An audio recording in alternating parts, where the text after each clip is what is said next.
Hello and welcome to The Table Is Yours, a role-playing adventure show where a bunch of friends sit around a table to play Dungeons & Dragons, as well as other ttrpgs. My name is Colin Riley. I'm your GM, your DM, your best friend. My pronouns are they, them. You can follow me anywhere at Kryles. And for today's fun fact, we decided to say what class we would be in real life if it was D&D. And mine, I don't think is too mysterious. I think I would be a bard, maybe because I was a music major, maybe just because I'm very talkative and loud, and I'm very charming. My mom says so. But yeah. Let's go around and meet our future choosing class friends, starting with Vic Schmidt. I try to make work. Hi, I only exist in Khan's mind. My name is Vic. I play resident rat boy Terrence Stannis. My pronouns are they, them. Terrence's pronouns are he, they. You can find me on Instagram at Vic_Gene__. Do I have anything else that I say? No. If I were a class in D&D in real life, and also my favorite class to play in the game, I would be a druid. I am not necessarily an outdoorsy person, which is someone who likes to take hikes and do the whole dang thing. I'm an outsidey person. I have the option to be outside. I will choose to be outside. But I'm not gonna survive in the wilderness. I just like to be out there. Hi, I'm Andrew. Pronouns he, him. I play Wash. His pronouns he, him. You can find me flying a kite. It's discovering electricity. Yeah. If I were a D&D class, it would be Ranger, because I am both an outsidey kind of person and an outdoorsy kind of person. I just hate cities, which I'm currently in, so I stay inside. Hey everybody, I'm Heather Lore. I play Shay Erebos, the Rogue Plus of the group. You can find me on Instagram at Land of Lore, and I would be a multi-class for sure. I would be Rogue Druid, 100%. Hello. I'm Sydney. I play Codex Seori, Wild Magic Sorcerer, Rune Knight Fighter, she, her. Don't find me, as per usual. Don't. Just, it's fine. And then, fun fact-wise class, it's weird to think about myself in that way, but I would kind of assume a mix of Barbarian Paladin. I feel like I have the friendly aura, not in a god way, but in a homies way, you know? Hi, I'm Rebecca. I play Isabella Ballador, Tiefling Paladin Bard of the group. We both use she, her pronouns, and I would be a barbarian. Hi, I'm Jake. I play Finley Gate Galilee. He's a druid. I'm a man. Finley Gate Galilee. Finley Day Galilee. He's gay. I'm gay. You're gay. Pronouns he, him, for him as well as me and some of you. If I were... I'm just gonna go with a lunar sorcerer. Okay, and then us, me, hi, them. Hi. You can follow us anywhere at TTIYDND on all socials. That is on Instagram, that is on TikTok, YouTube, Twitter /X, Blue Sky, hopefully soon. Or probably by this point. And on Patreon. Support our Patreon. That helps us do these things and gives you cool content. And there'll be some special content there, like maybe potentially Gil's Day Out that we talked about forever ago. But yeah. With that, if there are no questions, queries, wonders, hopes, dreams, wishes, other adjectives, or those are nouns, verbs, words, let's go into the recap of what happened on last episode of The Table Is Yours. What story shall be sung today? One can never know how the melody might sound. Our adventurers have already begun to pluck the strings of their story, and their combined composition is unfolding like a road before us. As we finished talking about the magical items we wanted from Tulistan and his magical emporium, Issa and I noticed a red-haired woman named Lashala, who had a mark on her neck that I recognized as a symbol for someone who is from the 8th Pocket, also known as Father's Den. And when I spoke with her about helping us into the Pocket, she resoundingly agreed to help when I explained myself and the other fated fates needed to get down there to find and re-kill the resurrected Vorano. Once Lashala gave us safe passage into Father's Den, we once again headed past the black lights. We all started to hear a voice in our head, the poetic and eerie speaking of a being known as the Wraithmire, a malevolent spirit born of a tragic event, bent on feeding off of the fear and guilt of its victim. It affected all of us but Finley, showing me an image of my late father and mother, Codex a vision of Arathia with her family on a leash, Issa a distorted image of herself and the bard she could have been had she not lied and hid things from the people she loved, Wash his late mother, his father turned blood dog and a leader of the Foster Ivories, a man named Rickard. Terrence saw two things: Dominic, the man who used to date his mother Estella and who abused them both, whom Terrence killed with his prototype serums, and then another unnamed man carrying a burlap sack with orange glowing mushrooms in them. Finley chucked a firebolt at the Wraithmire, dispelling the spirit from us. We were all mostly okay, except for Terrence. As we talked about what he saw, Terrence began to cry and explained his vision. Terrence was inconsolable about his actions resulting in the death of this man. Terrence explained that when Vorano first hired him to make the serums, they never worked, as if Terrence still needed one more ingredient. It was then, in the echo chamber, he found this man who was selling chuckle caps, a potent upper the man apparently acquired from the Grove. Terrence didn't have the money for it though, and with Vorano threatening him and his mother if the serums were not delivered in time, Terrence killed the unnamed man past the blacklights to use the chuckle caps as the last ingredient in the serum, which ultimately made them work. Finley, Codex, and I tried to calm Terrence down and told him that his past actions did not have to define who he was today. We had all made choices we were not proud of, but fixing them and moving on was what made us better than the people we were before. We eventually found an abandoned smithy that we decided to make camp at for a rest. I stayed up with Terrence first just to make sure he was doing alright before we received a sending stone call from Ezra through V2. Ezra said that the Dematers were returning from the Russet Waste soon and had been in talks with him, Sham, and Maud about planning to infiltrate the Onyx Obscurity. Ezra explained he wouldn't be going since Arathia would probably target him. With the help of Maud and Sham to restore his memories a bit, Ezra remembered that Arathia had begun to make an adventuring party of her own. He was part of it, as well as that Kuzon character Connie and Maud knew, as well as that friend of his named Taran they also knew. Loretta, Sham's sister, and then two people Terrence and I knew, Kylos, Terrence's late father back from the dead apparently, and a woman named Lyra, the leader of the Needles who taught me much of the combat, espionage, and stealthiness that I know today. As much as the family of blood, their use of Vorano and the Blood Dogs, and everything else they have up their sleeves, this cemented one thing. If she is or isn't the mother figure, Arathia had to be taken down. If we weren't already headed to this doghouse with Vorano, I'd be marching into the Onyx Obscurity right now.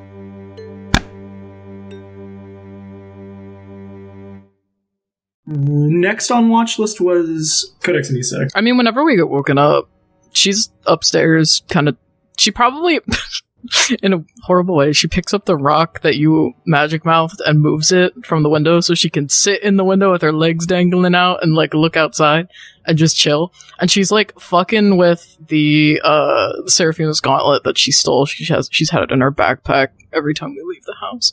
She's, like, fucking with it, and she probably has it on and is just, like, poking at, like, the different, like, ways, like, the enclosures, and is like, not entirely sure how it works, but Issa's never seen it before, so she's like, what the fuck is that? Codex, is that Seraphima's thing from the... Is that the thing she used to take blood from people? Yeah, when she fell into pieces, I took her arm, and then I took this off of her arm, and then I've just had it the whole time. Haven't really put a lot of effort into figuring out what it does, per se, but I think I've fucked around with it enough that, like, I feel a similar-ish connection to, like, when I'm attuned to my casting thing, I guess, so, Didn't Connie say it takes people's abilities? Like, she took Connie's dark vision. Yeah, but, like, that's what I'm saying. Like, if I can figure out how it works, maybe I can use it on other people that we're dealing with, like, to make them not as strong. You know? Yeah, I mean, listen, it makes sense, and if you want to try that, just let some of us know that are normally in the front, and then we can, you know, maybe we can tag team to get you as close as you need to be to, like, to do the thing. But this seems kind of scary. Yeah, I mean, I don't really entirely know, like, what it does. And she, like, kind of, like, swings her legs back into the window and, like, hops inside, and she'll put the rock back in the spot, and it, like, makes the sound again, and she's like, puts it back. She kind of, like, holds her arm out so you can kind of, like, see the gauntlet. And, like, honestly, don't remember what you described this as. I'm just picturing that Final Fantasy cool, like, claw gauntlet. It looks kind of like when it's on, it's almost a little bit like those, it looks a little bit like, you know, like the skeletal metal hand covers that you put on. It kind of goes over like that, but then it, like, it eventually connects to the top But it's kind of like this, like, almost exoskeleton claw that goes out and stretches about maybe like an extra finger's length over top of your hand. The one thing that I will say that is magical about it is when you put it on, it kind of looks like all the fingers are the same size, like off of you. But when you put it back on, it'll shape to your fingers and shape to your thumb. So that means you can, like, it's ambidextrous. You can put it on either hand. It has what looks like 3 vials on the top of the back of the hand. Below the vials where there's like the bracelet, if you will, that connects to your wrist. It is like this silver band that has the symbol of the Russos, which is like that loose, wavy R. Oh, okay, cool. So, yeah, she, like, holds out her arm so you can look at it, and she's like, I was thinking about trying to, like, just extract my own blood to see what it does. I don't think it's going to kill me or anything. What? You use it to, like, I think you have to, like, put blood in it before you can do anything with it. You know what I mean? Because look at the vials. And she, like, holds up the arm. I don't know, Issa. I don't know. Is it a bad idea? Do you think someone else should have this? I don't think it matters which one of us has it. I just would caution just trying it out, you know, like in the midst of, you know, if we see Vorano soon, maybe, like, might be a little dangerous to just throw it on and try it out. And maybe we could do some tests or something at the keep. Yeah, it's already on, so. No, I see that. Yeah. I guess if you want to use it tomorrow or the next day or whenever we encounter Vorano, you can just let us know, maybe, and then we can get you in there closer. Yeah. Maybe keep an eye out. Yeah, and then if I turn into a giant blood dragon, like, then we just have a blood dragon that's around, you know? My favorite of blood dragons. Yeah. Well, on that note, I'm gonna just brush up on my spells and, like, if you need anything, just, you know, nudge me. I'm just gonna quick call someone on the Demarda phone line to see if they actually wrote a letter, because it just feels like they didn't write a letter. Yeah, Issa taps her sending stone. Just like, hello? Hello? You hear Casimir's voice? Oh, hi. Just a quick update. So we're past the black lights. We're gonna go kill Vorano and whoever's with him. Question though, did you send a letter to the guild? Not to the guild, to the Pillar Cascade. Why did you send a letter instead of... Reasons I can't get into right now. Listen, I'm just a little paranoid that, you know, weird things like sending letters. How did you know that we sent a letter? Ezra said you sent a letter. Okay, good. So that is not going to help with... You just hear Casimir sigh. Why? What's wrong? I can't tell you. What do you mean you can't tell me? I can't tell you. Why? You probably appear out of like the Pokeball. You watch this, he's like looking for the words. Can you hold on for like 20 minutes? What? Can you hold on for 20 minutes? Yeah? Okay. You just have to trust me. I do. I trust you. It shouldn't be this hard, Issa. You can either trust me or you cannot trust me. Okay. Alright, 20 minutes go by as you're just kind of like probably pacing like, what the fuck?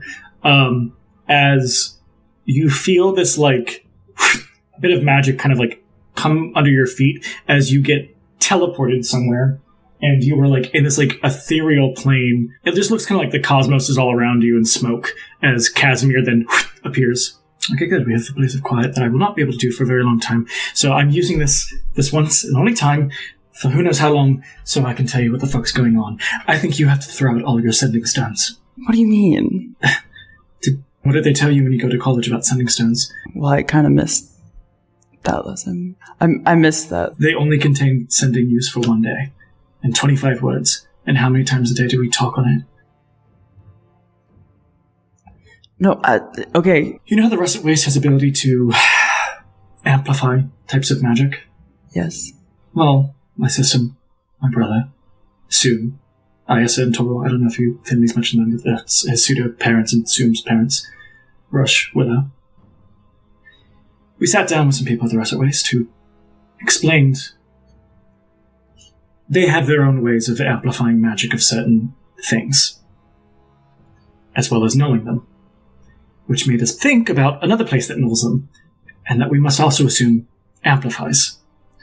And if we have sending stones all across Suburbia that anybody can use, as many times a day, maybe it's being amplified by people who are listening in. Okay. After all, they are national intelligence. They're in my computer! So that means every conversation we've ever had over a sending stone in Zabraria has been heard by Arathia Black. And most likely her father before. I mean, we knew her father not very well, but he seemed like a nicer man, maybe? Who knows? So that's why I couldn't say anything over, because I don't want to say that we know over. Which is why I picked it up, because I feel like if we start showing that we know, that could also be bad. Damn, shoddy. Okay, I'm so mad about everything I've said on a sending stone now. I never even thought about it until we were at the Russell Waste. So. I guess I shouldn't throw them out then? I don't think so. Just don't use them. Or use what you can to not tip her off. Okay, are you safe? We're fine. Are you? Oh, probably not, no. Why do you say that? I'm sure we'll be fine. Are you just saying that? Mm-hmm. Have you tried believing it? Yes, I will try believing it. But you're fine? Really? We're fine. When will you be back? I want to talk to you. We can talk here. No, I want to talk to you in person. This is in person. And he kind of like walks up and touches you. We're in a pocket plane. Listen, I probably should go to sleep. So you do or you don't want to talk? I do. How much time do you have? Until I send us back. Okay, real quick then. Really quick. I'm just gonna say it, and then, whatever. At the polished wall, way back when, when it fell. And we went back to the keep, and we talked a little bit. And you were like, I'm gonna leave because I don't want to interfere with anything. And I was like, yeah, okay, you could stay. And then you didn't, and that's fine. I paused my feelings. So, just wanted to let you know that. And, maybe I feel like soon I'll be ready to unpause them.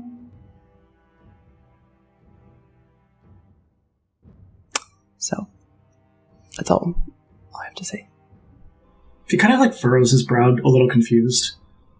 I do hear what you're saying. But I don't want to be led on a string, Issa. I think when I said what I said and went my way, I tried my best to go on without... Latched is such a heavy word, but, stuck. And I don't know. I mean, it's not hard to see, Issa, that you had a love of your life that you completely lost and are, if not all the way, and still some way, latched to. And I don't want to be the other, because it's not fair to you nor me. Okay. Alright, Finley's watch. What Finley's probably gonna do is just like, he's gonna pick up the bonfire that is cinnamon. He's just gonna walk outside the door. Finley! Sorry. Okay, yeah, don't use the sending stone. Arethia's been listening to everything on sending stones for the last, I don't know. And he's just gonna kind of like walk out into the dark. Just kind of like look down and like kind of look at cinnamon and just be like, you think it's worrisome? You're probably right. And now I can't even call someone on the sending stone because it's gonna be intercepted. Which also, if you're a step ahead of the game, you never trust the government with your personal information. You said it, buddy. He kind of like shrugs, picks up cinnamon, and then just kind of like continues to walk through the dark for a while, just kind of like kicking rocks and stuff. I am the rock fairy. Kick a rock in the backside and I'll kill you. I feel like, cinnamon, we haven't had a chance to just like sit together. but I feel like you already know how I'm feeling, and I know how you're feeling. Nodding slowly. I'm kind of wondering, just curious. When we tried to bring my family back, it felt like I was right there. Like I just wasn't close enough. I didn't have enough. Something was in the way. His eyes kind of like furrow with a little bit of thinking and confusion. Well, not confusion, but just a lot of thinking. And then his eyes kind of just like brighten up, and he like has a thought that appears, and then he kind of like goes back to a little bit of like thinking eyes as he kind of just like brushes up against the scarf that's on him. What you think about? Oh, and he kind of like reaches out to like he's gonna like touch it and like wiggle the fabric. Mark? I mean, maybe. He squints as he's like he does that squint of like, do you know what I'm saying, or are you thinking something different? I think I might be thinking of something different. What are you thinking? This is the first time Finley is going to speak with Animal to have Cinnamon be vocal. To actually speak to Cinnamon. I don't know. This is your mama's, right? Yeah, I mean, it's part of it. Well, your mama would know what to do, right? I mean, but you know why that's hard. Well, yeah, but she was your mama. Did she ever do something like that before? Can you think of anything? But she had a group, like a people she met with. How many people in the group? Kind of like sighs, he's like trying to think back 50 plus years ago. Well, I drew the runes to make up for the fact that there were people missing, but it wasn't enough. But she had 4 other runes, right? Right. There were 4 runes for 4 different people, because I was the 5th. Can I see what the runes look like? I might be able to figure it out. I know I can't really speak that language either, but maybe with the spirit connection, maybe I can figure something out. Holds it up and like shows the... Okay. That one kind of looks like flame, so that would be, I think, you, right? And then that was on your left, that one was on your right, and then there was 2 others on the other side. Okay. The way that shape looks, it kind of looks like it means dark, and that one looks like bright, I think. That one kind of looks like, I don't know, it's kind of like swirly. It looks a little like, I can't tell if it means wing or heaven or something. Oh. Or the heavens. And then right. That one's the coin. I don't know what a coin means. It was for chance. So we got dark, bright, heavens, chance. What does that mean? I can remember what they looked like, the people, what they looked like. Okay, well, looks aren't always becoming on what you mean to somebody's family. But there was a cleric and there was a paladin. Okay. And they fit into the light and the swirly. Okay. And then there was, and he kind of like has this moment where he's like remembering what the person who looked like for the shadow one. So this Finley remembering when his family was taken from him? This is Finley remembering his mom doing a similar ritual. When she would do rituals, he drew runes because he doesn't have the people. She had the people that then channeled into the ritual. Got it. Well, you never really got a good look at her. I can only really see in your brain because I wasn't there till after. She had long, dark black hair. Right. She was taller. She came from south. I know that. But I don't think the Berg. But I mean, south of us is either the Berg or the Grove. Or more Berg. Or more Berg. But I mean, it's also, when I think about her, it's dark. Like, she's not very visible. Like a shadow that I can't quite, grab onto. Well, who would your mom know? Well, probably people who are really powerful, but also, older. Yeah, because it was 50 years ago. I don't know how long she knew her before then, but... Your mom's old. My mom's experienced. You never call a lady old, Cinnamon. I never met her. She seeped both confidence but also shadows like an ink. Oh, like Shay. Like Shay. Okay, maybe it was Shay. We should ask her. And Cinnamon's gonna turn around and start... Cinnamon, come on back. Ask Shay how old she is. How experienced are you? He kind of sits there and he's like, but probably not Shay. Maybe the other woman that Shay knows. The one without the eye? Her sister, Ish. I don't... It could be Ish. I don't know what Ish looked like when she had 2 eyes. Well, does Shay have a mama? Yeah. Okay, well, maybe it was her mama. Okay, so we got that. So it looks like just next time we go, we gotta find people that can fill those roles. That seems easy. I feel like it's a little bit more than that, though. Because it was never random people. My mother cared about these people. Okay, well then you just gotta be people you care about. You like Shay. That is true. So that's one person. I would just say the other Fated Fates, but that's 5 other people, not 4, so. Can V2 do something? I really like V2. V2 can sit in the center with us if you want. But anyways, enough of this thought that I'm having. Okay. I was just here for the ride. And just make sure you're protected because there could be out here. And you get silly sometimes. I do get silly, especially when my sleep's interrupted. I think we think on it, we reconvene, we talk to Shay. Right. It all starts with Shay. That's the... Probably we should go deal with Blue Boy first. Blue Balls? Whatever his name is. Vorano. Right, him. Blue Balls. Right. Alright, final watch, Shay? Shane Wash, yep. He's gonna just, like, walk up to Shay and be like, tap on her, because she's meditating. Oh, Finley, hello. Is it time? It is time. 2 hours have gone by for me, and 2 hours will now go by for you. Excellent. Right. I do have to talk to you about something later on. Oh.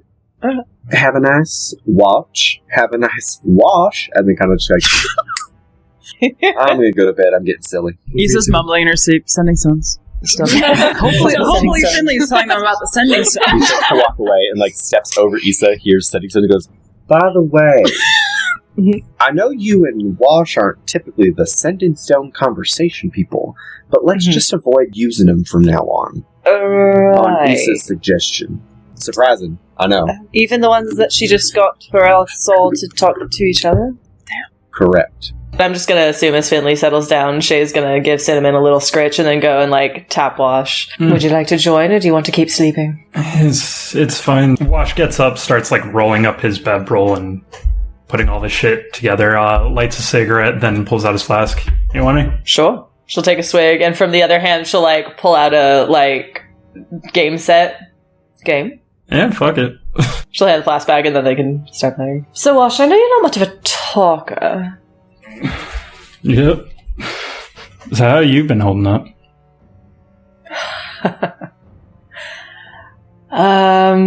Honestly, it all hurts. I'll continue trying to do temporary solutions of numbing the pain or distracting myself or giving in to the joys of moments to try and make it hurt a little less. But there's so many wrongs that I can't fix, and there's so many people that I haven't been able to protect. And I don't know what to do about that. And I wish every single day that I could see my mother again. And someone took that from me. I can kind of relate to that. Do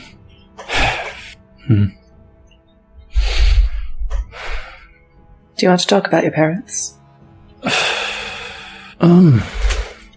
Well, Mom was a teacher. My dad was a merchant. It was a pretty cozy life for the majority of it. They were blinded by faith, so there's that. In what way?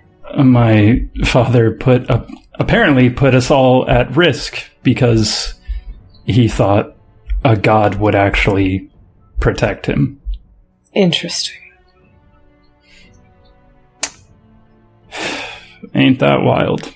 Yes. There's something to be said for the strength that faith gives, but it seems like this one was a bit more detrimental to you all as a whole instead. And to think I wanted to be a paladin. Things change. Yeah. So, if you don't want to talk about it, you don't have to. But what ended up happening? How did you lose them? Well, you know how the Falso Ivories are a group of people who I would like to kill all of them. Oh, yes. They deserve it. It was primarily Rickard doing what Seraphima wanted. I was going to visit my dad one night when he was closing up shop, and I saw like 7 or 8 of them surrounding my dad, and they took some pliers and they ripped off his fingers. And as they were leaving, they saw me. They tried to get me to lead them home, to my house, and I tried to get away, and Wash rolls up his pant leg. And when I was getting away, Rickard left me with this, and he's got gross nail mark scars on his leg. I eventually got away from them, and my family moved to the 3rd, changed their names, lived in the slums, and when I was out just trying to have a life, I came home and there was no one. They just disappeared? I mean, I can only assume that they were taken by the ivories. He goes back into his pouch. He's all I've got is these 2 things to remember them by. And it's a broken pair of glasses, and the other one was a handkerchief. Dad's glasses, Mom's handkerchief, yeah. So that's it. I have 6 years of memories and these. I'm so sorry. It's life. Not one that I would choose, but everyone has their shit. True enough. And it seems that Lily and her mother are incredible people. Did you go live with them after? I didn't want to risk them, so I found a place to stay. And that's how you became a thief, eh? Well, you gotta put food on the table somehow. True enough. Tell me about the needles. I only hear whisperings of them. They were, I'm not really sure where they stand now, but when I was with them, they were essentially the leaders of the 11th and the pocket there. And more than anything, we just sort of had fun. We would infiltrate high-end parties, steal whatever we could there, have little competitions in there, we would protect people, we would shake people down, we would care for Oz and others. They essentially raised me when I got left alone, I suppose, in the Berg. When I ended up there, really. The needles found me and gave me a home. I was 8. So they're just a close-knit gang, then? Yes, they're a very powerful and top-ranking one, but yes, they essentially control a pocket, more or less, and everyone that is there. When you were left in the Berg? Yes. When I was 8, something happened. And I remember one moment I was at home, seeing the face of my dead mother speaking to me before my eyes, running through shadows. I saw my father's grave, and then the entire world blurred around me, turned dark, and suddenly I was in an alley in a place that I had never known. And it ended up being the Berg. And I, too, had some fun, sneaky thieving days trying to survive until they found me and took pity on a sad urchin. He's gonna pass the flask back over, Yep. They're both just drinking. Oh yeah, by the way, please stop picking the locks on my door. I thought you liked it. I thought it was a fun little game between us. That's why you kept adding more. It's like an extra challenge, and it's more fun for you. It's a game. Shay and Wash have finished their last watch before you guys kind of pack up your stuff and get ready to continue heading, assumedly northeast towards the center of Merkside or the Berg, whatever, towards where the Grove would be. Looking for Vorano, the Doghouse. Terrence, sidles up next to Shay and is we should probably tell them about our phone call last night. I was going to say we might need to wait, but no, we might as well tell them now. We have plenty of time as we walk. Yeah. Hey guys. So you guys walking already? Yeah, I would assume so. Sorry. Sure. So during Shay and I's walk last night, you know how Ezra said he wanted to talk to us? The reason is... So I guess Arathia has her own kind of pseudo-adventuring party that Ezra was once a part of, and now she has replaced him with some people that are very important to Shay and I. And that apparently were once dead, just like Ezra. So we didn't know any of this actually, but the people who are there's a guy named Kuzan that Shay is kind of familiar with. He has similar magic to mine. Taran, Kuzan and Taran were both part of Connie's group when she went down there to work for Arathia to get the Darkroot Diamond. Sham's sister, Loretta, is part of this group, as well as Shay's friend, Lyra, and my dad, Pilot. Your dad? Yeah, the guy died 20-something years ago. Yeah. Yeah, I remember talking about that in the kid. I thought... Shredded to death by the beasts? Yeah. There. Okay. So, that's fun. Cool that my dad's alive. Sucks that he's under Arathia's control. Everybody, please roll a survival check, kind of to supersede your passive perception, because I think at Merkside you have to be a bit more aware than just passively aware. I'll just start with same order of intros, starting with Terrence. 15. Got it. Wash. Wash gained clarity and got a 20. Not 20. Oh my god. Oh my god. He shared his lore and he's like, I am unburdened. Friendship with Shay has made me aware. Shay. 18. 18. Codex. 13. Issa. 19. Finley. 26. Noted. Okay, continue. From what we understand, the only way to get them out of it is like with a wish. We don't have access to any wishes. We kind of do have access to like some wishes. What, like blood wishes? Yes. Yeah. We have access to that technology.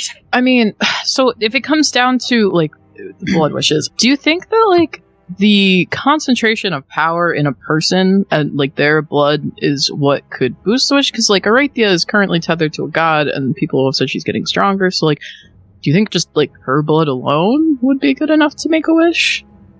Yeah. Actually. Plus the divine is supposed to have better. Okay.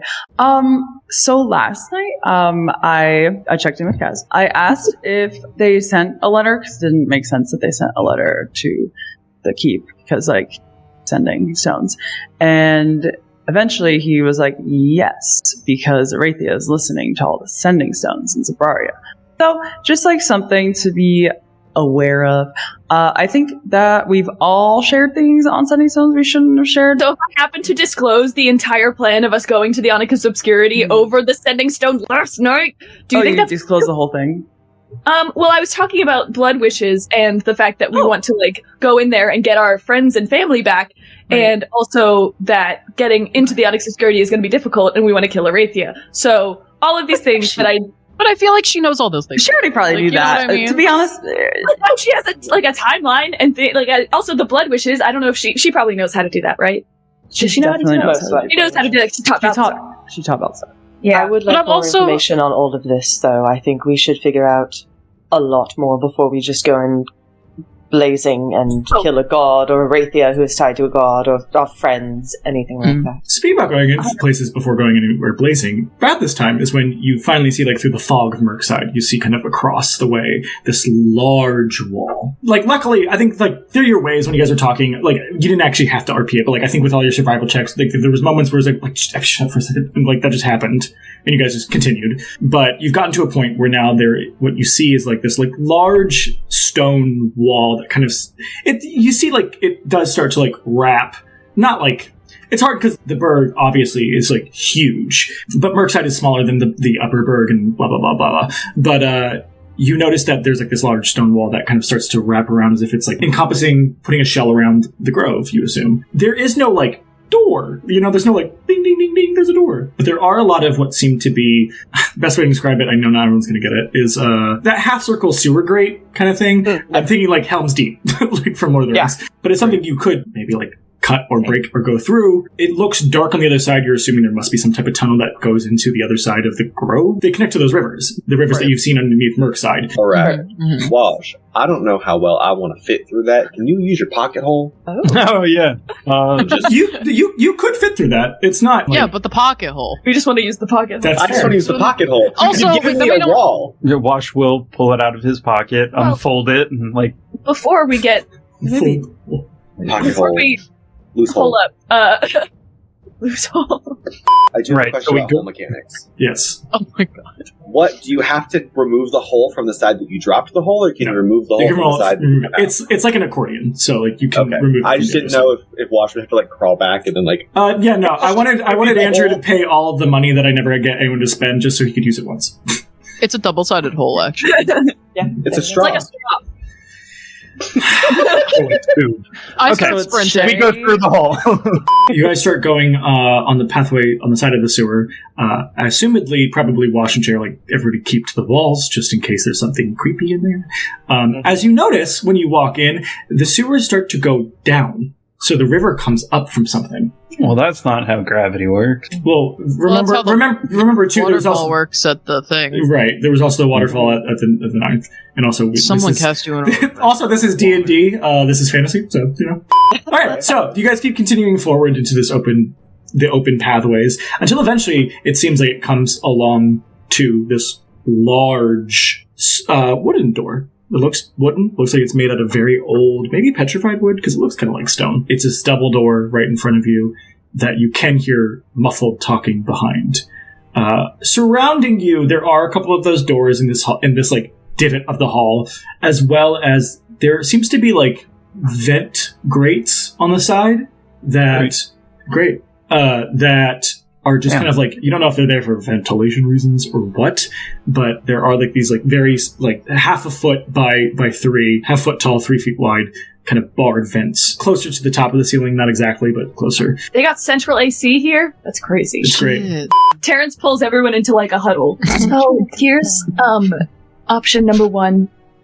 We open the door like civilized human beings. You're saying this while whispering, right? Yeah, I'm whispering. For audio purposes. Okay, so Open the door. so think- option number 2 is I could just turn into Terry and like smash through that door and then start kicking shit. I like Either this idea. I'm gonna take this and I'm gonna smash through the door. So as you guys are all conversing, and you're like, okay, big guy, you're about to go through whatever, right? You're prepping Terry. You do kind of just hear, well, we were expecting you all to be here eventually, as you see somebody cross the corner from behind you. As Wash, you see a very familiar face. You see somebody who has elven-like ears, orange eyes, very pale skin, sunken, sallow. Looks like they don't sleep very often, or maybe they do. They just have like bloodshot eyes and huge bags under their eyes, Gucci, if you would. Wearing this kind of like larger black trench coat, a white button up under it, and like kind of like that one of those. It's not a bolo, but it's like one of those cross ties. You know, where it kind of just looks like it's like that small fabric that like X's. Yeah. He has kind of slicked back hair that's a little longer, and it's like a kind of like an off teal color. It's not. This person doesn't look too different than Terrence, to be honest. But That's why it took so long to be friends. This is Rickard Kelowath. He is the leader of the False Ivories. And you watch him walk in with 2 dogs by his side, and he seems to have what looks like this golden glow around him. You don't know what that means. But he kind of like walks in. He's not very tall. He is half-elf, but for a half-elf, he's on the shorter side. He's about 5'11", but he kind of walks in, kind of slouching a bit, so maybe he's a little shorter because he's slouching as his hands are kind of like deep into his black trench pockets, as he kind of just like gives us like this toothy grin and goes, well, if it isn't Felix and your entourage, who the fuck's this guy? Looking at Terrence or Terry. Terry looks at him and is like, do you want me to, like, not in like the mindset is like, do you want me to hit this guy? Go through the door now. And Wash is going to pull the pin on one of his grenade like bombs and throw it at this dude. I don't care what he has to say. Fuck this guy. Let's Yeah, go. Hell yeah. This is how you start a combat with a bang. Noted. Roll to hit, and I will roll something as well before. And then Terry also rolled a hit. 26. Got it. Wash, what'd you get? I got a 16, but is it to hit or a save? Because it said... I can roll a save, but how many other people need to roll a save? Because he's only about 5 feet off from you. Then whoever's within 5 feet of him. So everybody make a save. It's a con save. I got a 24. Well, that definitely saves. If you got a 12, you save. These bombs are... Oh, okay. So then nobody takes anything. You just throw this bomb, and you kind of just watch it, and Everyone kind of like shudders and moves to not get hit as Terry just kind of turns around and punches the door. And you watch as, like, if you're looking at Rickard through the smoke, you watch as you just see like his hand out as if he just snapped. It was probably hard to hear the snap because of the bomb. And you just see like this trace of gold hit the door and he goes, "Where the hell do you think you're going? Hold on." Okay. And he just starts walking through you guys. If anyone's trying to hit him, they can. I definitely will. He's just walking, like Moses parting the fucking seas. He's trying to walk through you guys. Terry's just kind of like, huh? Yeah, Terry's cut up the door. He's like, what the fuck? This usually works. And you just hear like, boom, boom, boom, like as you keep hitting it. Yeah, I'm gonna swing on him. Does a 24 hit? Usually it would. As you kind of swing to hit him or like grapple him, you watch as it like just hits that golden shimmer and it's just like, ding, ding. He like turns to you, looks up a bit and goes, "Hold on, kid. All in good time." As he then kind of like walks past you, touches the door, and you watch the door just kind of as he starts walking through. Do you guys just like awkwardly follow it? I guess. Not much of a choice. I hate the guy. Yeah, he's horrible. When you walk into this room, it's not very large. It's like 55 by 55. Not a very large room. It looks eerily similar, setup-wise, kind of, to how the vats worked, kind of, in Merkside before, where there is this large, in the middle, there's this large, like, fountain pool of blood. It looks like it's very shallow. It doesn't look like it's, like, being, like, currently actively used, or there's something in there, or, like, someone's gonna be using it. And literally standing in the middle of it, probably wading up to about his ankles, you see a very familiar face of a blue Vidalcan bald man, with white overed eyes of Vorano. And you kind of watch as Rickard kind of slinks his way in, just kind of like walks down these steps. There's like this little bit of like a staircase down into this room. There are large barrels kind of cascading and bordering the left and far side wall. No idea what the fuck's in those. You do see there are some hanging cages that you assume there must have been people in at one time. As well as you see there are a couple more blood beasts. There are probably in total of the regular size blood beasts, there are 4. The 2 that Rickard went in with Rickard and 2 that are already in there. As well as you see this very large one. And he has golden eyes and his teeth, it looks like he's like biting down so hard that it looks like kind of like gold is pouring out. Rickard kind of like walks up to the dog, tries to go pet it, and you watch as the dog at Rickard, and Rickard like puts his hand back and just smiles and like, "Oh, well, hold on." As he kind of like shakes his hand and turns around and looks at Wash and goes, "Garrett, your son's here." And kind of smiles and looks over at Wash. Wash's face is kind of just like a little, like, not really giving emotion, but his hand is doing that Arthur, like... Vorano seems to like close some type of instrument and fold it up and put it down, because he also kind of turns around and goes, "You know, I wasn't actually expecting you all to show up. It's fucking stupid that you're here. You're going to die for no reason. But I can't say I don't want revenge." You want revenge? Yes. Against Balthazar? He's not here. Oh, Balthazar DeMonte will get what's coming to him. Don't worry. But... As will you. He kind of smiles a bit and says, "Missed your tenacity, Shay. But let's be honest. The only reason I was killed by Balthazar was because of the stupid fated fates. So... Because I asked. Actually... I don't have any grand speech. I just want you dead. So... Rickard... There are one of 2 choices, and you watch Rickard like kind of says, "Yeah, what's your idea?" "Well, either I could test it or you could test it." "I don't know. Felix, can you come here for a second?" He kind of like gestures for you to come over very snidely and shittily. "No, fuck you." "Oh, come on." "Why would I? If you take off that bullshit fucking magic armor, then sure." He walks right up to you. "You'd like that, wouldn't you?" "Yeah." Yes. "Oh, I should probably let you know, your mom used to cry for you. It was horrible.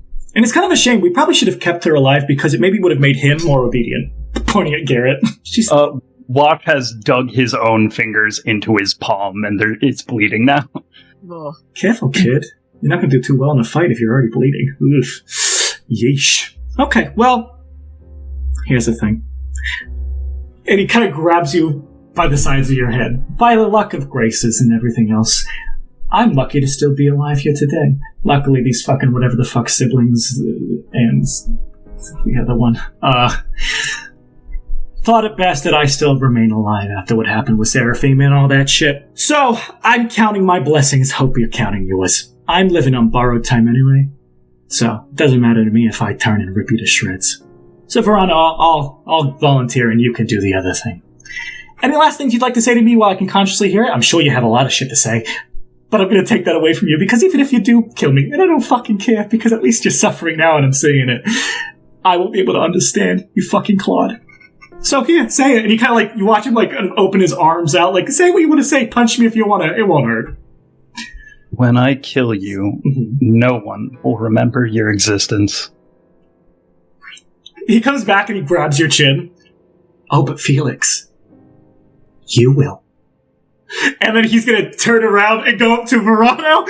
And Ooh, I hate this guy. I want to... Well, if you kill me, good for you. It doesn't fucking matter to me. I've done my part. And you watch as he goes up to Vorano, and Vorano's like they kind of shake each other's hands. And you watch as Vorano picks up that instrument, he unfolds it and stabs Ricker. And you watch, like, Ricker lets the gold part kind of go for a second, like the briefest of moments. And you watch as Vorano sticks it in him. And it's kind of like almost similar kind of to the glove you've seen Codex fucking with. You watch as it kind of injects into Ricker, and you watch he's kind of like almost like American Werewolf in London starts to transform as he turns into almost identical to your father Garrett Wirch in his current state as this celestial blood beast dog. He turns into this giant gnashing one, kind of with blue fur, and he's very large, and you watch him kind of turn around, kind of go up to Garrett, and you watch as Garrett kind of, and then he kind of backs, and they kind of come to an understanding in dog world. As Vorano kind of heals them both, as they both kind of stand behind, and Vorano just kind of looks at you all.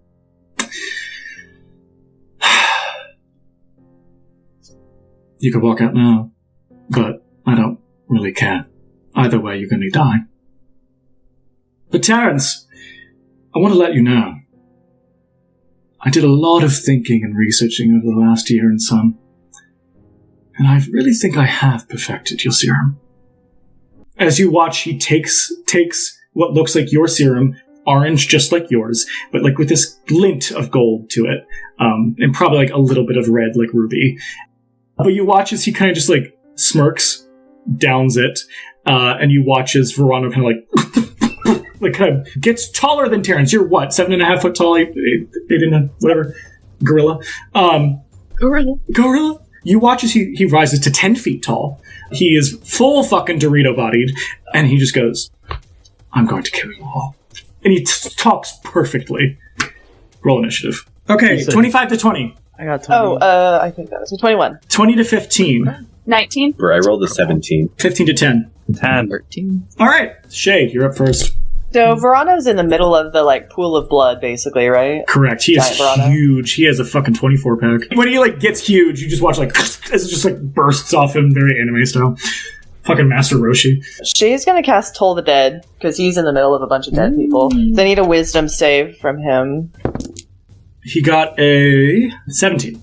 Beats it. I have 17. Okay. Got it. Shay is going to bonus action one of the smaller blood beasts. All right. Up next, Vorano.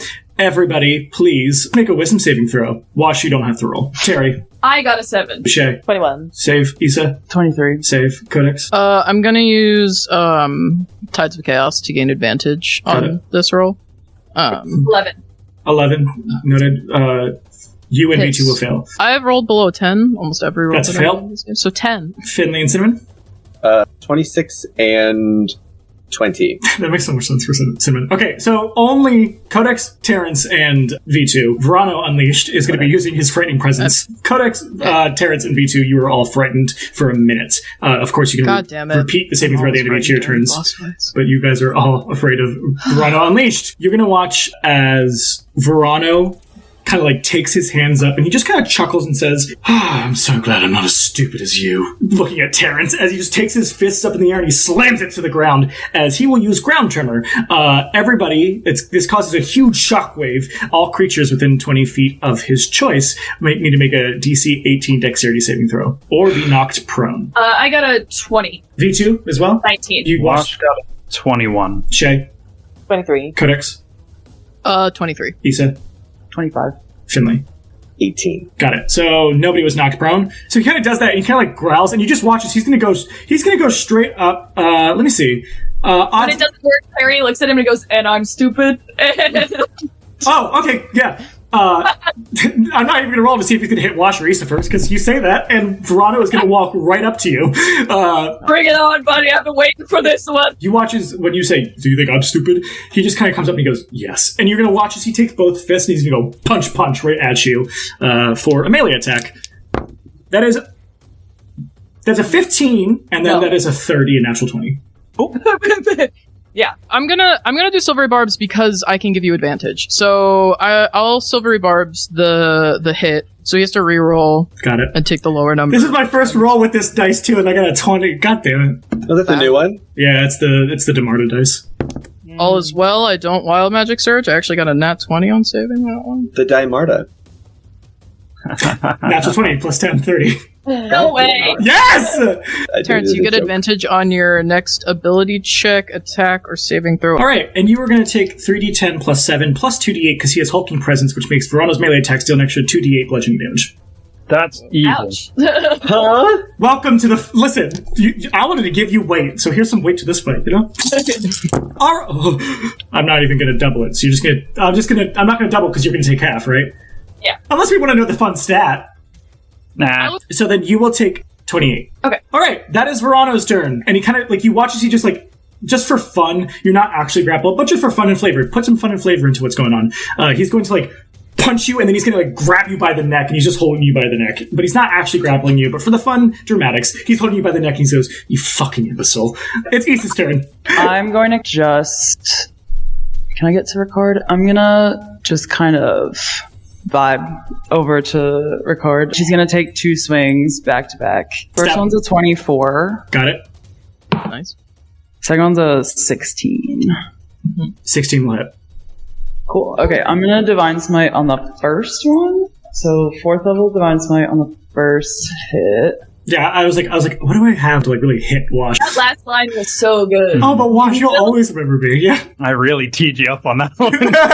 You did. You did. It was great, though. Yeah, I no. loved it. Story, baby. For the first one, it's 20 radiant damage. Got it. And 17 slashing.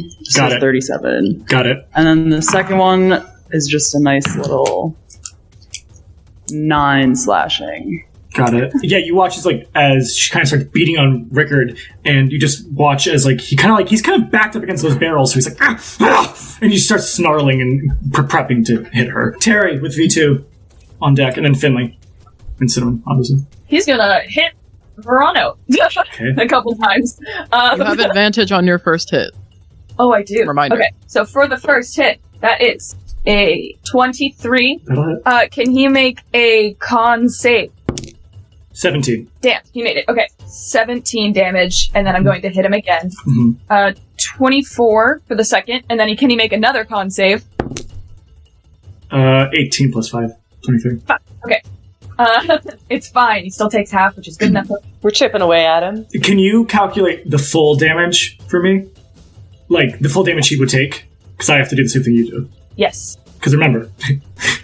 Well, this is from my Tellus fists. I know. You still take half from bludgeoning and shit. Oh, yeah. Not the force, though. Yeah. Discount the force, keep that aside, but all the bludgeoning, tell me that full so I can have that then given the force. 16 without the force. Yes. 8, yep. Half that. And then the force, tapped, so it would be... Force is half because he succeeded. Yeah, okay. Yeah. So 13. Okay. So he has his hand around Terry's throat, and, Terry just has this, big... stupid grin on his face because he has no brain. As his face just drops, the smile goes away, and he grabs his arm and punches him in the gut, and then pulls the arm aside and punches him on the side of the head, and he reaches with his other hand and throws back another serum at the very end, and is like, we'll see, as he bulks up. Let's go. I guess we will. He's still stupid. I'm terrified. I'm terrified. What's V2 doing? He probably gave this command before, all of that happened, but he nods over to the dogs on the right and is like, sick 'em. Charge over to them. Got it. Before it runs away, Verano's going to use his reaction to hit V2. As V2 runs past, he's going to go, "Where are you going, pup?" As he kind of grabs at V2 to punch him. 9 plus 10, 19. That'll hit. Yeah, I assumed. 14 plus 9, 23. Sorry, buddy. Is he up or 35. down? Minus how much? 23. 23. He's still up. Yeah, so you just hear as he runs past and goes towards the blood beasts. So he's gonna charge the blood beasts. If he got hit by Vorano, I think he would halt before he got to the dogs. Got it. And stop right about there. Got it.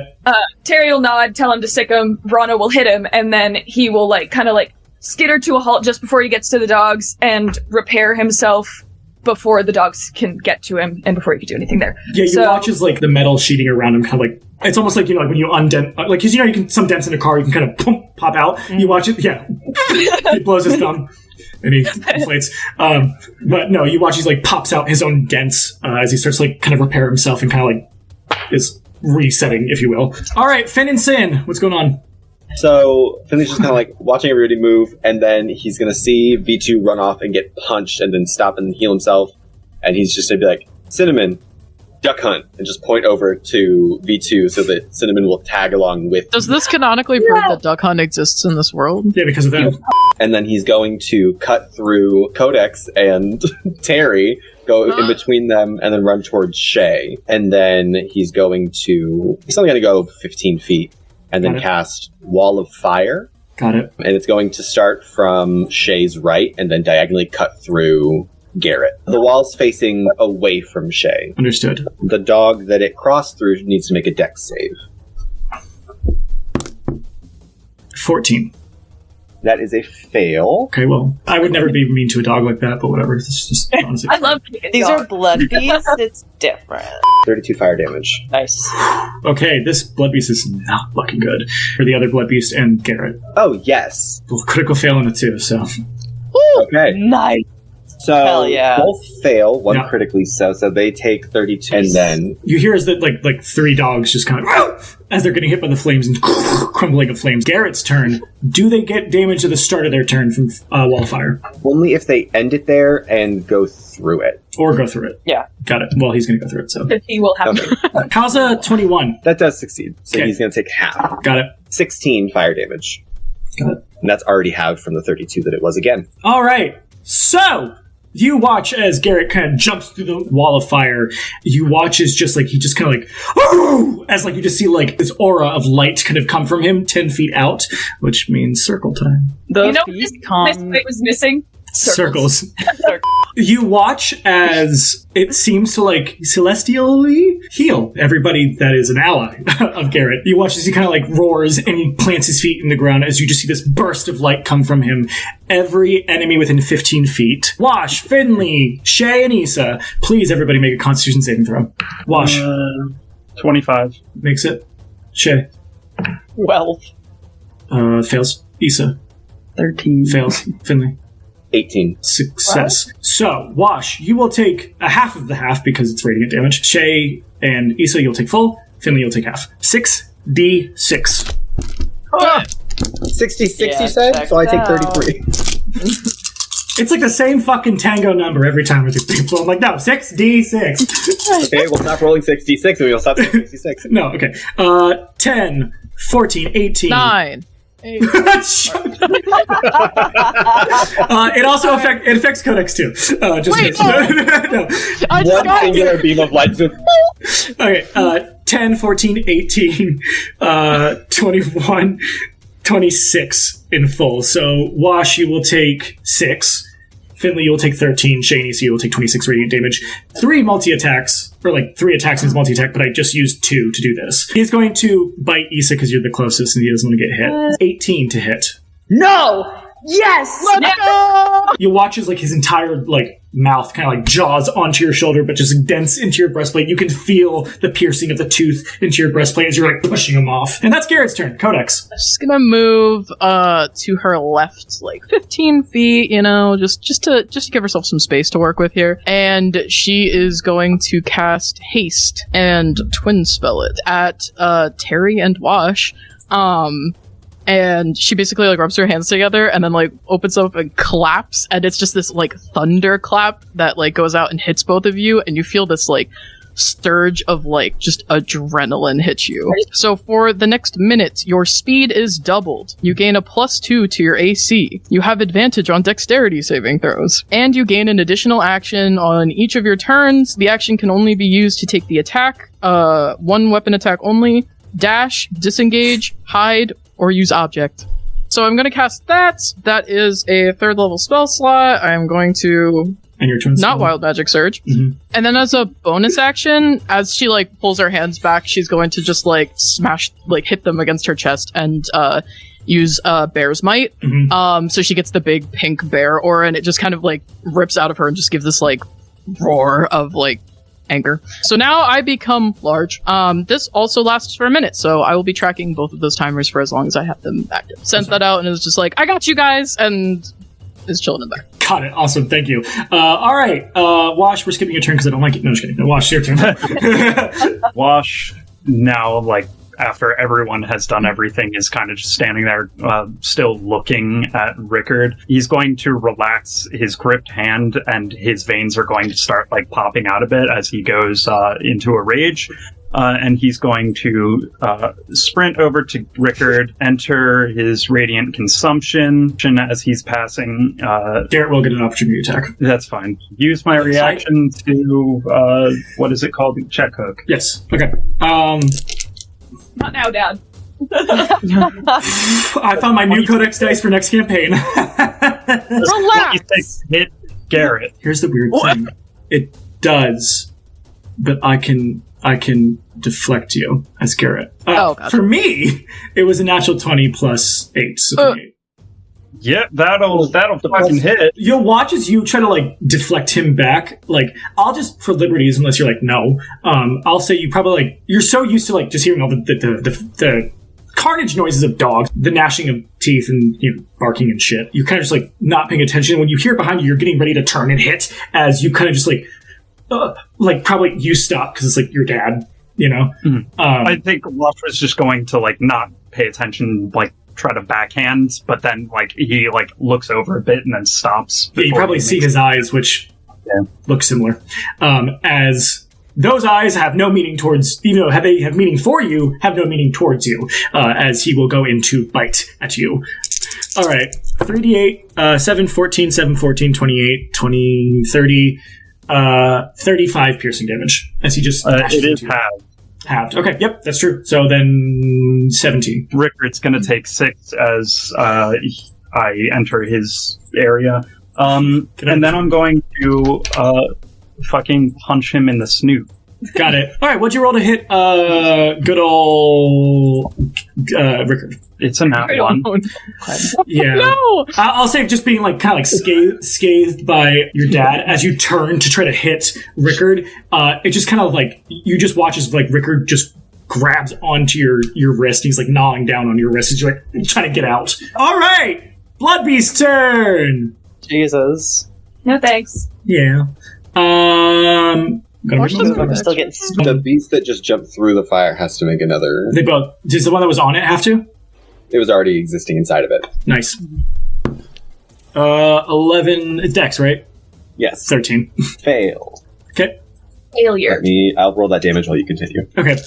So the blood beasts that are near Shay and Finley, they are going to one hit Finley and then the other hit Shay. Both will have advantage because they have pack tactics, and they have advantage on any attack rolls against a creature if at least one blood beast ally is within 5 feet of it. So, and then it deals 44 damage to the one that jumps through the. So never mind. Never mind. Firewall. Tell me what happens. God. So it goes to jump through the wall, and as it goes out, for anybody who can see it, it kind of looks like the fiery image of Finley's mother, Leliana, reaches out to the one that's like, if one of them is going to go hit him, she's going to reach out and grab it by the scruff and then pull it through the fire as it disappears into the flame, leaving nothing behind. 2 attacks. I will have 2 attacks on Finley because you casted the fire, and I know Shay didn't make a hiding, but I'm just going to be like, it doesn't see Shay. She was in shadows. Yeah. It would have, the other one would have seen you, but now that there's one, I'm focusing on Finley anyway. So, it will have 2 attacks on you, both with the +1, because you're a creature, right? No, actually, no. No, crazy. Because they have Bloodlust. Blood beasts gain a +1 bonus to attack if the damage roll is against a target that is a creature, which, Finley's actually been dead this whole time. He doesn't have blood. But that means they don't have +1 against V2. Nice. He's a sweet, sweet boy. That is 18 plus 5, 23, and that is a cock between 19 and 6. I have to reroll. Unfortunately, I would just take the 19, but I'm going to be nice. Critical fail. Okay, well, I should just take the 19 and done what I wanted, but it's fine. All right, so yeah, 24 will hit you, correct? The 24 does hit. Because it's 23 plus 1, it is going to do... Oh, fuck, I could have made that. I could have made that blood beast not die. I could have pounced. Oh, well. How high is the wall of fire? Oh, it's 20 feet high. Yeah, I could have jumped over. Fuck! It's fine. Damn. I didn't pay attention. That's okay. All right, so it is going to bite you. It tries to claw, but you probably, by the time it gets onto you and bites onto you, you're probably pushing back its legs, as it will do a whopping 9 piercing. 9 piercing. Okay, so it is going to invoke his new armor as he goes for the swipe. One of the sashes on his belt is going to then wrap around the claw and then whip it away. So it will take 7 fire damage. Got it. It is not looking great. All right, on to the other dogs nearest to Wash and Issa. Pack tactics. One against Issa, one against Wash. Both will be at advantage, +1 for each on top of that advantage. Wash is 16 plus 5 plus 1, so that's 22. Against Issa is a natural 20, +5 plus 1. Wash first. Do it, okay. 5, 11, 14 for a bite. Oh, they make 2 attacks. This is just the first attack. So 14 for a bite. Issa for your bite. 6, 4, 10, 13 for your bite. And then they go again. As they both kind of gnash at you both with their teeth. 18 and a 16. That'll hit you both because it's 21, 23, 24, 25. 25 and a 24 will hit you both, but for advantage. Yeah, 24 and 25 to hit you both. For its claws, which is 2d4. As it swipes at Wash, it will do a whopping 9 slashing. As it slashes at Issa, it'll do a whopping 8 slashing. All right, as the blood beasts go, it is now Rickard's turn. Rickard roars. Like the loudest fucking roar, as you hear the other blood beasts and Garrett kind of woo with him, as he will blood curse. So please, Wash, can you make a Constitution saving throw? 26. Noted. Okay. Nice, buddy. Good job. Okay. All right. Nothing happens. You feel this kind of blood-curdling chill that goes up your spine, but you don't feel anything take effect. As it will then roar again and take its other one of its 3 actions to blood frenzy all of the dogs as you watch blood curdle from them and start pouring from them, as they all seem to be a bit more malicious. And then he is going to bite at you, Wash. That's what he's going to do. With advantage, because, and +2, because he is the alpha blood beast. All right. 18 plus 8 plus 2. 28. That's for 1 at advantage. 12 plus 8 plus 2. So 22 or 30 both will hit, right? Yep. All right. God, that was not great. 1, 5, 10, 15 piercing. That's his turn. A few rounds later. That is their turn. Codex. Okay. I am going to cast Wither and Bloom. Got it. So these spiked thorns come up. I'm casting this at 5th level. So every enemy in the area besides Issa has to make a Constitution saving throw. Wash, in the meantime, you can roll. You also have to make Why did you differentiate every enemy but Issa? But Issa. What's the distance? Wait, hold on. What's the distance? It's a 60-foot sphere. So anyone, okay, got it. That is a 10 and a 9. Yeah, those are both failures. Okay, Wash, in the meantime, you get to, because I'm rolling it at 5th level, you can roll 4 hit die to heal, +5. Do they take any damage? Yes, I have to roll for that too. They're gonna take 17 necrotic damage. Tell me what happens to Rickard. Nice. He was you had him at -119. I don't know if you guys, he had 120 health. He was almost dead. How much altogether? You said 17? 17 Okay, necrotic. the blood beasts are still up. Okay. So as the vines kind of twist through the ground, the ground breaks a little bit, and then just pink spikes basically shoot up through the ground through everyone. And as it goes up through Rickard, you see it just the vines, previously, they don't really wrap around anything, they just go through and then explode. These start to strangle him. They're like the vines that, like, destroy... They're invasive species. They just start to strangle him and, like, cut him apart. And then eventually they just shatter and break as he goes down. You watch as they start to, like, strangle and shatter at him, like, as he's kind of, like, you know, like, animalistically freaking out and trying to get out of it, which is probably making it worse and cutting him. But you watch as it's like killing him, it's like he's like looking at Wash and he looks like scared for a second, but then when he locks eyes with you, Wash, you just watch as like as it cuts into him, his eyes just like stop dead and there's just like this wolfy grin as he dies. Yeah. No. I guess I'm going to make attacks on these blood beasts to try to clear this away. Got it. 2 attacks on the one that's directly next to me, I guess. Got it. So the lowest is a 21. That'll hit. I'm gonna punch it in the side of the head, I guess, for 10 damage. And then the second one is 9 damage. You get an extra action, too. Yeah, that's fine. 3 attacking. It's still up. It's not looking great. That's fine. I'm assuming 6 damage will kill it for the end of turn radiant damage. Still up? Fine. Fuck it. I'm going to... That second fucking punch, I'm going to use my once per round radiant consumption additional damage, so it takes 12 radiant damage on top of those punches. Okay, yep, that will kill it. Haha, so now you'll never know what's his health between. Somewhere between 48 and 60, you'll never know. And then I'm going to use that one additional attack to fucking punt this other dog. Got it. So that's like Terry, you just kick it into the sky. 21 to hit. Will hit. 15 to engage. Okay. All right. Go! Alright, it is the singular blood beast turn. All his friends are gone. Poor guy. Luckily, he's blood frenzied. He's going to attack, probably Issa. 19 plus 5 is 24. Wash, it'll be 12, 17, 18 to hit. Well, that would miss. Ooh, max damage. 15 piercing. Okay. And then it's makes a dex save. 20. Modified. Yeah, I make the con save. That saves, but it takes 8 fire. Yeah, tell me what happens. Yeah, I think it bites at Issa and she just reflexively like grabs it by the scruff of its neck and burns it to bits. Alrighty.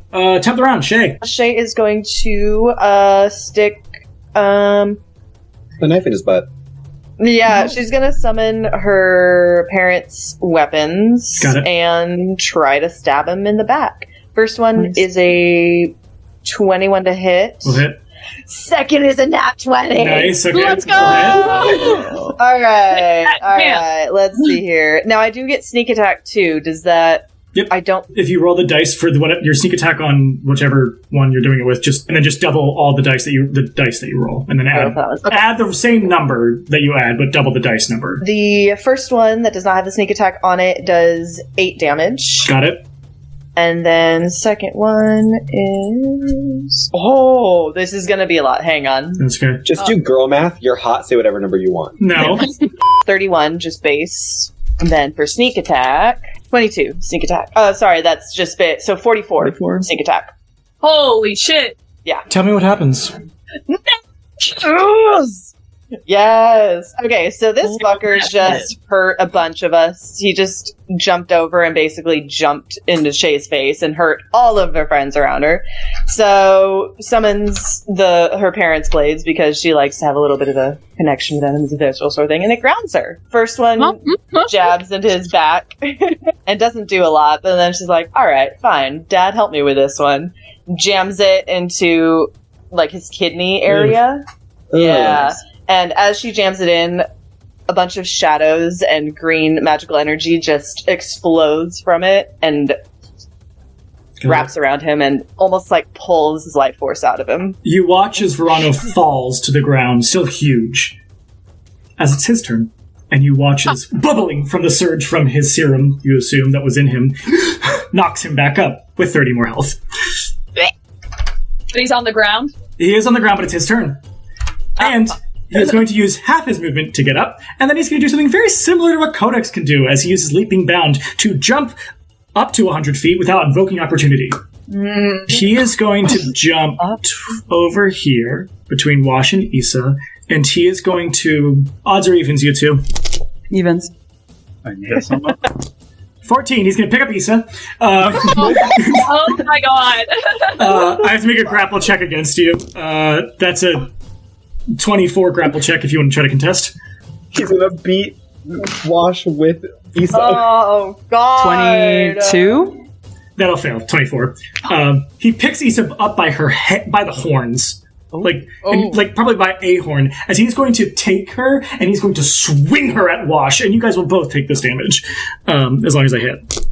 As long as it connects. That is a 28, so that'll hit both of you. 32 damage. He's going to turn around and look at Terry and just be like, fuck you, and just throw Issa at you. Issa, you won't take this damage, but Terrence will. 28 again, so that's 18 plus 10. Jesus Christ. For 16, 24, 33 plus 7, 40, so 20 bludgeoning damage as Issa just gets thrown at you and she probably just hits on the floor. You are prone, Issa. You're not down, obviously, but you're prone. All right, that's his turn. Issa. It's my turn. Yeah. So, she stands up and walks towards Vorano and bonus action switches her Vow of Enmity to him. And she's going to try and hit him. 26. We'll hit. 18. We'll hit. 7 slashing for the first one, and then we're going to do a third. Yeah, third Divine Smite. 18 Radiant, and then 9 slashing. He's still up? And then I'm going to use my Bardic and add the last slashing. How many Bardics do you have left? I have 2 more. This is the second one, and I will have 1 more.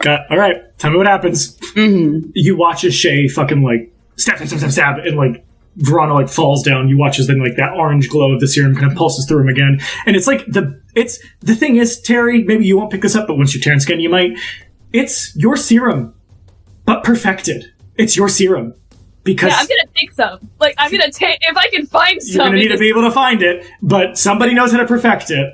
Wink, wink, nudge, nudge. And he gets back up with his health, and then he just goes where the fuck is these two doing the fucking radiant damage, and jumps over to Wash and Issa, swings Issa around at Wash, and then swings her back at Terry. She gets up and goes back towards Vorano and slashes him, and you watch as the blue pulses through his veins, almost like mini explosions from his veins, as he kind of just and falls over dead. Garrett is still up. He is snarling. He does look like a cornered animal. So if you guys want to jump out of initiative, you can. If you want to take this moment for Wash to end his suffering, you can. Yeah. Wash. He is just just snarling at you, looking at you. Wash is going to slow his breathing and drop out of rage, and then slowly approach Garrett with his hand out. Hey, Dad. He kind of lunges forward and back a bit.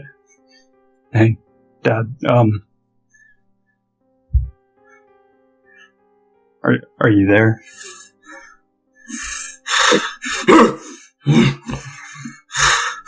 He's just gonna keep slowly moving closer. I hated you for a long time. He's just breathing really intensely. But he's not snarling. When you get closer, he'll let you get close, but he still is that, one wrong move. Hated you for so long, for getting Mom and yourself killed or changed. But I don't think I can hate you like this.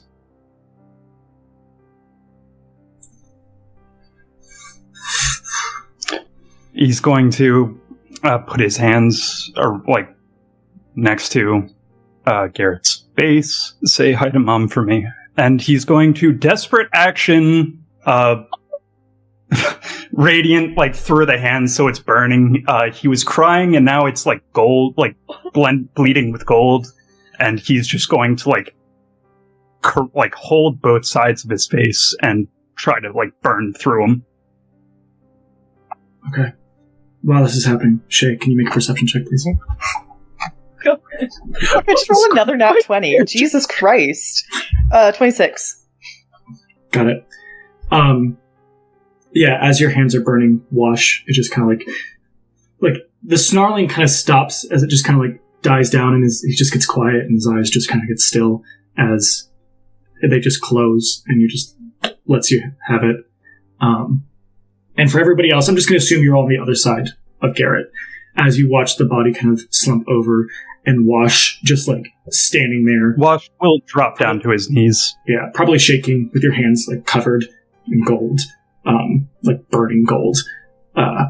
Shay, you will see as a form mists out of green smoke and appear by Wash, right behind him. She has dark black hair, probably to, like, really short. She wears glasses. She wears kind of like this, like, frilly shirt. She looks older, and she's just looking to Wash, and you can hear her mumbling, which is crazy because you never really hear them usually, but you can hear her mumbling this visage, and just nothing, no answer from Wash, who's just, like, slumped at this body, as she'll probably, like, look up to everybody else in the room and then lock eyes with you, seeing that you see her. Can you hear me? I can. Can you tell Felix something for me? Of course. And she'll probably gesture for you to come towards her, which means comes towards Wash. Yeah, she'll like carry her. She'll, like, grab your hand. Can you let me in? We'll find out. Okay. You watch as Shay puts everyone else in this tense moment is like, and Shay, like, the boldness of Shay. You see Shay, like, walking up to Wash and putting a hand, which I'm sure some of you are like, what the fuck is she doing? This is a moment. As she puts a hand on Wash, and Wash, from Shay's mouth, you hear your mother's voice. Felix? Mom? And it's Shay. You're looking at Shay. She kind of, like, gets down, like, on one knee, and she, like, kind of puts both hands on your shoulders. Hi, baby. It's been a long time. Yeah. She kind of, like, cradles your face. I'm so sorry. It wasn't you. Doesn't matter who's to blame. I can't mourn and grieve more than I already have for what you've lost and what we lost. And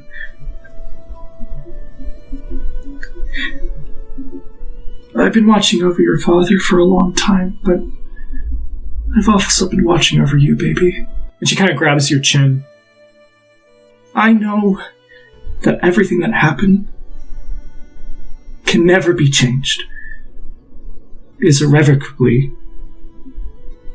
unchangeable.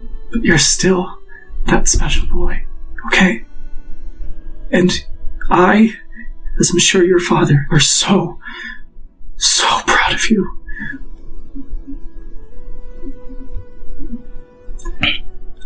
I know you smoke, I know you drink, I know you do things that probably we wouldn't have liked. But I still see that little boy who wanted to do good. And you are doing good, Felix. You are good. The vices you try to use to drown out don't change who you are. And you're still a light. I miss you so much. I wish things were different. But I'm always with you. And I think now your father will be too. And just...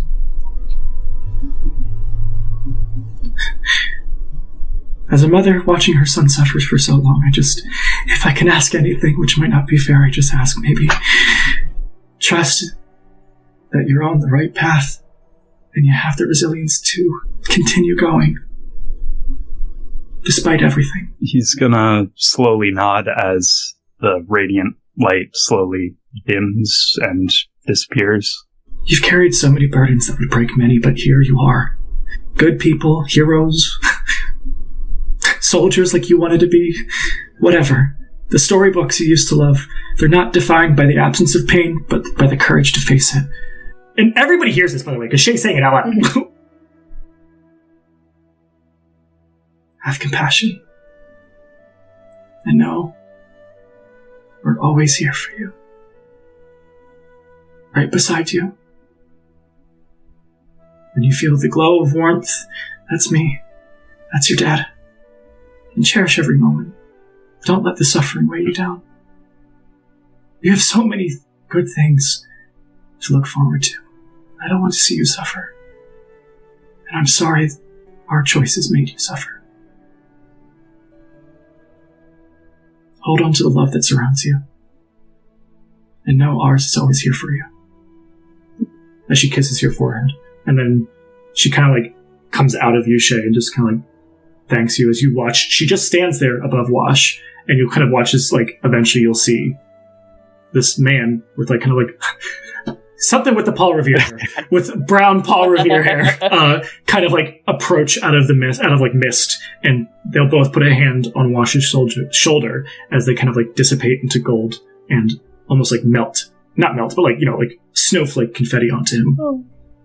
Wash just like so faintly, Shay could probably barely hear, just, I love you. And he's going to sit there for a while. Codex, you said you were approaching? She will drop concentration on haste, so Terrence and Wash. Wash cries slower now. Yeah, you're both in slow motion for a round. Yeah, you just get hit by like a wave of lethargy. As you know, haste is released from you as well, and she'll start slowly walking over, but like she's trying to give time between like everything that has happened. But eventually, she'll kind of like crouch down next to Wash and just kind of be there in proximity. Terry's gonna shrink after like a few minutes. Gotcha. Finley, while you're like looking around, you do start to hear what sounds like footsteps coming from outside. He's gonna like kind of slip out the door into like the fog and like crouch. You see 3 figures on the other side. As one goes, I can dispel it. Sounds like Dogma. Dogma? Guys, it sounds like Finley. It's probably a trick. It's not as he kind of like waves his hands and he allows them passage through it. Oh, Finley? I'm not a trick. I'm not a trap. I'm a real man. What are y'all doing here? Okay. He's still crouching, by the way. We try to find an entrance and we found this really creepy, long ladder down. So, Yolanda kind of says, we couldn't find too much above, but we found an entrance at least. That's good. You're here right afterwards. We just... Afterwards, what? After a fight. Is everyone okay? We won. Is everyone okay? Emotionally, no. Physically, okay. Some took some heavier hits than others, but we're all up. Maybe we should wait out here then, so we don't encroach on anything? Sure. Okay, yeah, we'll wait out here, I guess. I have a feeling we were followed by dogs above, so we might want to teleport out of here. I think it might be a better idea to teleport and then process everything, rather than process it in a dangerous potential situation. Okay, well, you probably should go tell them that. Right, you wanna walk in a little bit after me? All right, okay. Well, I'm Justin. Listen, I don't want to step in on anything that's happening. That's fair. I'll go in there and I'll subtly let them know. Dogma, Yelena, Howl are outside, and they are probably being pursued by dogs, so we should probably teleport with them. And he'll like scurry over to the door and then poke his head up, be like, give the thumbs up. Yeah, so the 3 of them will walk in. They kind of both, like, the 3 of them will hesitantly walk in, kind of just like, probably like Dogma will give like Codex like the okay nod. She kind of like looks over from Wash and like sees them and is like kind of surprised that they're here, and then she's like, oh yeah, right, and she kind of gives like a faint little nod, like, I'm up. As the 3 of them in like this triangular shape will start to like, you watch as their hands kind of go out, and from their hands they start to like arcanically craft the transportation circle. And then once it's kind of up, Hal will kind of be like, just everybody hold on to each other, Okay. All right. Yeah, so you watch as, like, very similar to what happened with everybody when you guys were in Carp Edit. You watch as it seems like Hal's the one kind of leading the transportation circle, as it just looks like black feathers plume out, and you kind of get surrounded in this, like, quick tornado, as then, and you guys are all back in your courtyard of the Pale White Castle Keep.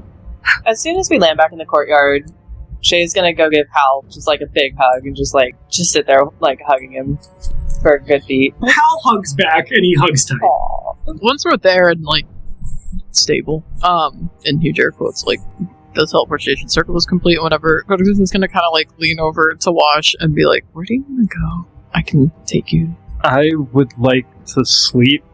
Can I go somewhere where I can sleep? Codex will give your hand a little squeeze and then just kinda give you like a little nod, and then she'll start to like lead Wash towards his room. And when they get there, she'll just like help him get to his bed, and then just be like, "We'll talk about everything later. For now, just rest. And I'm glad you're okay." And give like a really tight hug. Hugs back and then kind of just like sits in bed for a while. If you need anything, just yell and I'll. Okay. And that's where we're going to today's session.